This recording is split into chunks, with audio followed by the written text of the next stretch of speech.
Hello plant friends, hope you guys are all staying happy and healthy out there. So as you or your friends and family and the world is getting deeper and deeper into tropical indoor houseplants, it's inevitable to think about plant enclosures. IKEA cabinets, refurbished and hacked into plant enclosures that help retain humidity, have their own lighting, air circulation and heating systems. That's really popular these days. We even have a video about it. But if you're looking for something a little cheaper and you're okay with something a little smaller or a lot smaller, you may want to think about reptile terrariums or reptile enclosures and hack them into plant enclosures. So in this episode, we continue our tour with Kaboo. Kaboo is a plant hobbyist and I would say enclosure enthusiast. So she's gonna share with us her 2 enclosures made out of reptile terrariums, and yeah, hope you guys enjoy. So this is my propagation. You know Kunzo? I have Yeah. this Addisonias. Oh, okay. This is the variegated domestica, variegated peditums. I chopped it up. Variegated Monstera perus. The Addisonias. This one's not gonna do well. Let me see. The all white. I've had this issue too. But this is from the same parent. Yeah. And the top pit's in the greenhouse. I have to say that, like, I think with the Addisonii as well as the Peru, I've had, like, it's a lot harder to control the variegation. Definitely the variegated Peru. They've been known to really revert. Oh yeah, the variegated Perus have been painful for me to keep. Yeah, I feel like I have to cut it every so often. Yeah, this new leaf just came in, and I think it's variegated. But I don't know, it takes time, so Yeah. that part looks variegated. Yeah. So I'm crossing my fingers. This is the main leaf, so I don't know. I'm crossing my fingers. So let me see, what is your setup here? What's the humidity inside generally? It's at 81, Yeah. and the temperature is 72. And Leca? Leca base. Yeah, so this just allows you to keep water down here for a constant humidity. I have a heat mat presentation. underneath too, which, creates the humidity. Oh, that's smart. The heat mats. Yeah. And then we have my first caramel. This Oh, I didn't even sad know that's. baby. I didn't even know that's what they started out as. They look like ring of fires, huh? Yeah. They all look the same. Is this the shake? The strawberry. Yeah, The strawberry shake. I propagate a lot. These don't have like holes in them. You just kind of. How do you keep these? You just kind of water to a certain point. I just water when I Okay. feel like it's dry. Some of them have leca underneath, and the leca underneath really helps it from, from overwatering. But then I've gotten used to just how to water in here. Oh, I see. How often do you water in here? Every 2 to 3 days. It dries Wow. out fast. Because I Wow. do leave it open so it can Oh, okay. air out and everything like that too. Yeah. How do you choose your lights? How? Trial and error. Okay. These, I still I don't understand yet as far as the benefits of the green, red, or white light. Yeah. I like white light because the red light, it just doesn't look nice for me. So, for me, guys, is when I have plants or anything like this, I always have to think about the aesthetic of the home also. Right. So if you have like just pink lights just raying out, it's just kind of ugly. Right.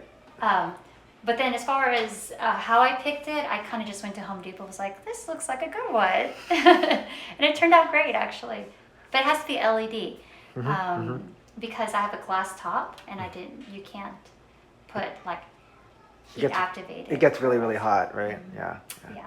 So what was this enclosure?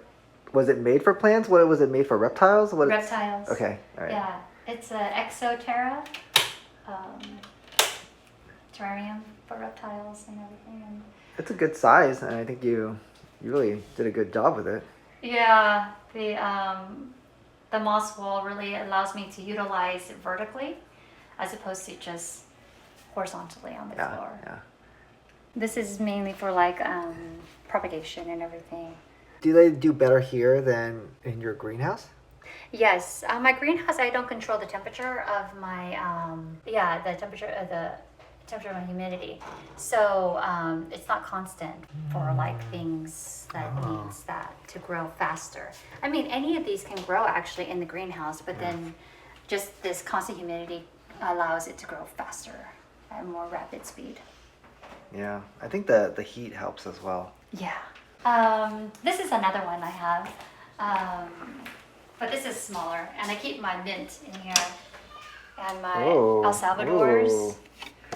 So these come in handy if people want like, little, just cute little things.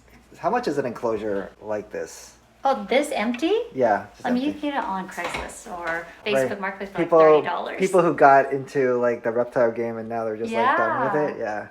$30 for this, and then let me see. You just did a sort of like a wire, a wire setup in the back, some cocoa coir. But cocoa sheet. Cocoa sheet. All right. And then I have sphagnum behind it because the cocoa sheet doesn't hold moisture. Right. And then this one I have cocoa chips underneath it. So I was just playing with different mediums. Mm-hmm. And let me see what you have in here. What is this one? That's the Silt Pecan El Salvador. Are they bigger? They get like real big. Oh, okay, I'm like looking. I'm like, these look like they get a lot big. They're a lot bigger than the regular ones.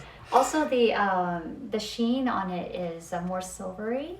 And that's the Addisonii mint.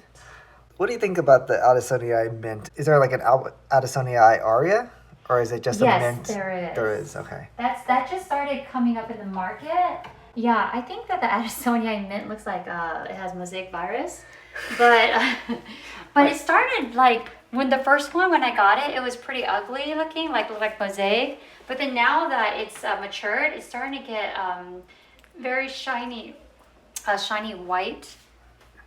Right. This is I don't when I first heard about the variegated Addisonii mint, I thought it was just like a crappy form of the regular variegated Addisonii. Yeah. And then it just became a thing, and it's I feel like it's more of a pattern than than a color. I don't know. Maybe I'm wrong. Maybe I haven't seen enough. Mm-hmm. And all the specimens I've seen are just like very similar to yours, very small. Mm-hmm. So I don't know what the real ones sort of look like. And like your This Dillitai. is the easiest plant in the whole wide world. Easiest. Yeah, it's super easy. I mean, it was so popular, like so expensive also, like 2 years ago. The regular Dillitai? Yeah. Oh. But people don't realize how easy it is. It's going down because it's trying to reach for. Yeah, the light. But I like it hanging. A lot of people have it on poles. I like this. The variegated form is my favorite plant. Yeah, I know. Yeah, it's like I just got one. I love it. I mean, just imagine something like this, but with the yellows, the greens, it is just so great. And it's so fun. I mean, look how fun this thing just like looks.